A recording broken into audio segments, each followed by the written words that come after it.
Sebelum kita membahas tentang pasar uang lebih dalam, kita harus mengetahui tentang satu hal, yaitu pasar uang merupakan bagian dari sistem keuangan bukan bank. Sistem keuangan bukan bank terdiri atas 5 bagian, yaitu pasar keuangan, perasuransian, dana pensiun, pegadaian, dan lembaga pembiayaan. Untuk pasar keuangan, terdapat pasar modal, pasar uang, pasar falas, dan pasar komoditi. Untuk perasuransian, terdapat asuransi saja. Dan untuk dana pensiun, terdapat DPPK dan DPLK. Untuk pegadaian, tidak ada pembagian spesifik lainnya, melainkan hanya pegadaian itu sendiri. Dan untuk lembaga pembiayaan, terdapat leasing, factoring, modal ventura, kartu plastik, dan pembiayaan konsumen. Selanjutnya tentang pasar keuangan, seperti yang sudah kita ketahui bahwa pasar keuangan terdiri atas pasar falas, pasar uang, pasar modal, dan pasar komoditi. Perbedaan dari pasar uang dan pasar modal ialah pasar uang berjangka waktu pendek, kurang dari 1 tahun, dananya liquid, pasarnya abstrak dan tidak terorganisir. Sedangkan untuk pasar modal berjangka waktu panjang, yaitu lebih dari 1 tahun, dananya bersifat permanen atau semi-permanen. Pasar modal juga merupakan terdapat wadah, yaitu di Bursa Efek, sehingga pasar modal bersifat terorganisir. Nah, untuk materi ini, kita hanya akan fokus kepada materi tentang pasar uang saja.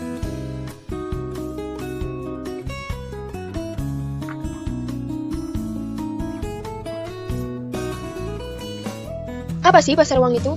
Pasar uang ialah pertemuan antara pihak yang menawarkan dana atau unit surplus dengan pihak yang memerlukan dana atau unit defisit.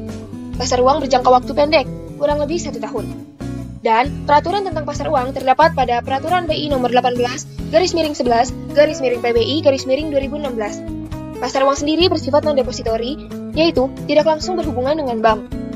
Pasar uang tidak terlepas dari peranan Bank Indonesia. Peran BI sendiri dalam pasar uang yaitu untuk melakukan perizinan, pengembangan, dan pengawasan pasar uang dalam rangka meningkatkan efektivitas kebijakan moneter, meningkatkan efisiensi pasar uang, mencegah dan mengurangi risiko sistemik, meningkatkan pasar uang, dan meningkatkan fungsi intermediasi yang berdaya tahan. Karena sama seperti dengan tubuh manusia, pasar uang juga harus memiliki daya tahan. Apakah pasar uang perlu? Ya, pasar uang sangat diperlukan. Karena ada banyak individu dan perusahaan yang mengalami ketidaksesuaian arus inflow dan arus outflow. Maka dari itu, pasar uang memegang peranan yang sangat penting dalam kehidupan sehari-hari, baik itu bagi individu maupun bagi bangsa dan negara. Selanjutnya, kita akan membahas tentang materi fungsi dari pasar uang. Fungsi dari pasar uang yaitu sebagai sarana investasi bagi investor atau kreditur, sebagai sarana mobilisasi dana bagi debitur atau borrower, dan sebagai sarana pengendali moneter bagi BI atau pemerintah, melalui transaksi SBI dan SBPU. SBI sendiri ialah sertifikat Bank Indonesia, sedangkan SBPU ialah surat berharga pasar uang. Peserta dari pasar uang ialah lembaga keuangan, perusahaan, lembaga pemerintah, dan individu. Individu yang dimaksud di sini ialah rumah tangga. Pasar uang mempunyai instrumen, dan instrumen pasar uang harus minimal memenuhi 2 syarat, yaitu scriptless dan terdapat keterbukaan informatif. Scriptless artinya perjanjian yang digunakan secara virtual, secara tertulis tetapi tidak menggunakan kertas. Sedangkan keterbukaan informatif ialah calon perusahaan harus menunjukkan ke calon investor akan kondisi umum laporan keuangannya. Karena perusahaan yang boleh mengajukan diri adalah perusahaan besar dengan peringkat kredit yang tinggi, yang berstatus sah, dan tingkat potensinya bagus. Materi selanjutnya ialah tentang resiko dari pasar uang. Nah, resiko pasar uang sendiri ada 8, yaitu resiko pasar. Resiko pasar ialah adanya interest risk karena surat berharga mempunyai resiko market. Dengan menurunnya harga surat berharga tersebut, maka investor mengalami capital loss. Yang kedua, resiko reinvestment, yaitu naiknya tingkat suku bunga. Akibatnya, reinvestment risk harus melakukan reinvestment ke sebagian dana supaya kerugiannya bisa tertutupi.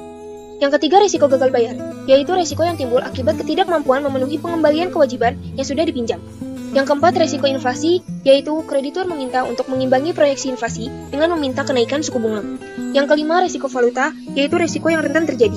Yang keenam, risiko likuiditas, yaitu tidak adanya cash. Yang ketujuh, risiko politik atau country risk, berkaitan dengan yang bersifat global dan setiap wilayah mempunyai risiko yang berbeda-beda.